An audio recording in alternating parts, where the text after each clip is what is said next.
You have written code that works perfectly in testing.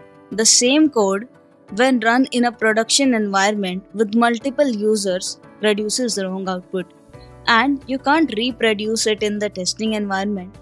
Most likely, there is some race condition in your code that is silently producing wrong output. Today, we are going to understand all about race conditions, why they happen, and how to prevent them. Before we start, here are a few key points that you should understand. Threads within the same process share the same memory space. This shared memory is exactly what makes thread efficient and what makes them dangerous as well. The CPU scheduler can preempt a thread at any point. It does not wait for a convenient moment. It can interrupt a thread mid-execution. Number 3. A context switch saves the current thread's state and restores another thread's state. The interrupted thread has no idea that it was paused. All these things together set the stage for race conditions. Now let's understand what is a race condition.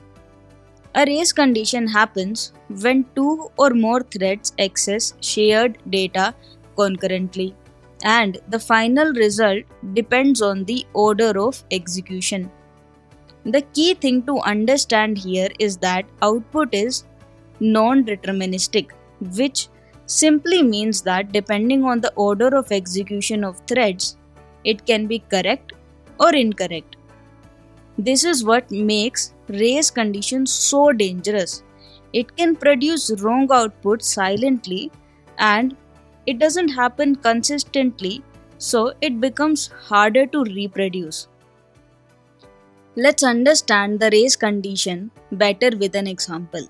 There are two threads and both need to execute counter plus plus.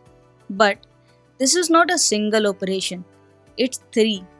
Loading the value of the counter from memory into a register, adding 1 to the register, and storing the register back to memory. Let's assume that the counter starts at value 5. There are two threads A and B that will run this counter plus plus statement. Now we expect the final counter value to be 7, but we get 6. Let's see how. Thread A starts, it loads counter value 5 into its register, it adds 1, the register now holds 6. Then the scheduler preempts this thread by context switching. Thread A is paused and thread B runs.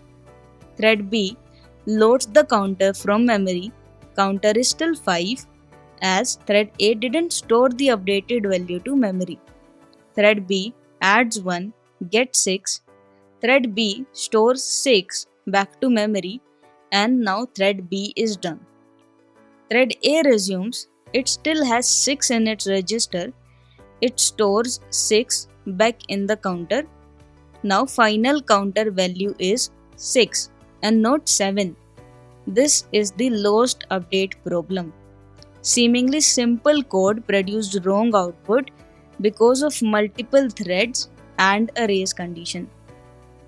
Race condition happens because of shared data between multiple threads, and the term for the code segment that accesses shared data is the critical section. Every thread execution can be divided into 4 parts. The entry section, where the thread requests permission to enter critical section. The critical section itself, where shared data is accessed. The exit section, where the thread signals it is done. And the remainder section, the rest of the thread's code that does not access shared data. Solution to prevent race condition is simple. We need to ensure that only one thread is inside its critical section at any given time. The solution structure looks like this. Acquire a lock before the critical section, do your work, release the lock after. But some condition needs to be met to make the locking solution correct. Let's go through them. Any valid solution to the critical section problem must satisfy these three properties. First, mutual exclusion. Only one thread should be executing inside its critical section at a time.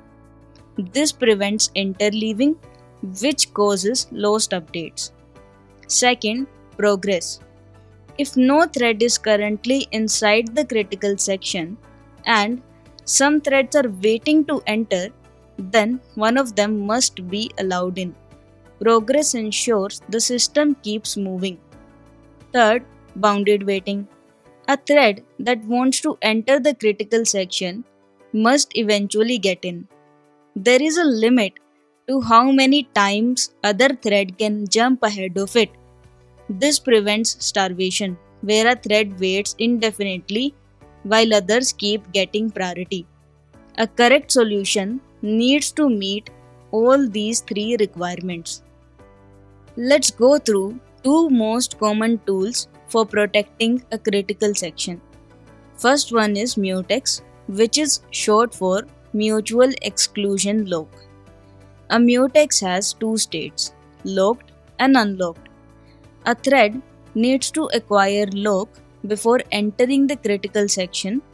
If the mutex is already locked, the OS puts the thread to sleep and removes it from the scheduler's run queue.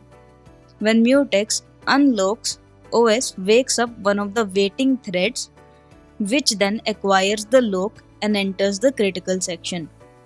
The critical property of mutex is ownership.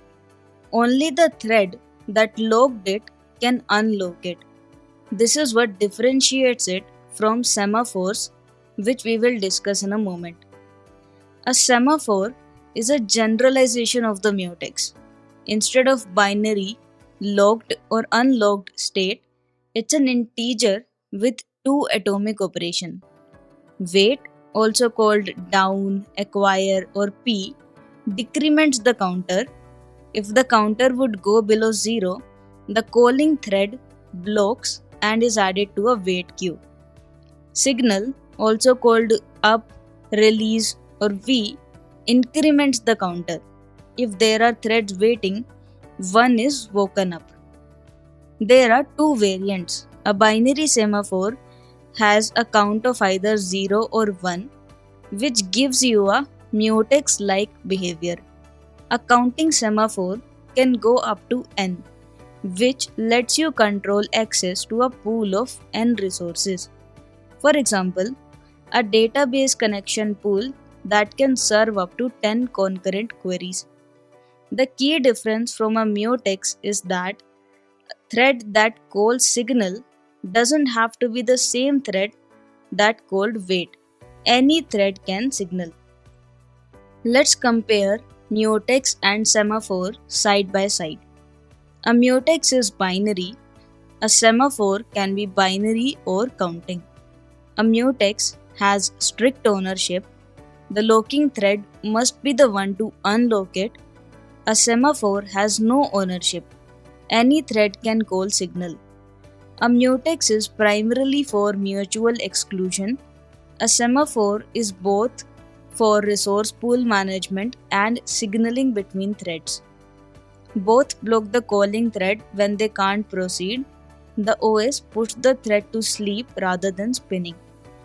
The practical rule is to use mutex when you are protecting shared data and need clear ownership semantics. Use a semaphore when you are managing a pool of n resources or when you need one thread to signal another that something has happened. Let's summarize everything that we learned so far.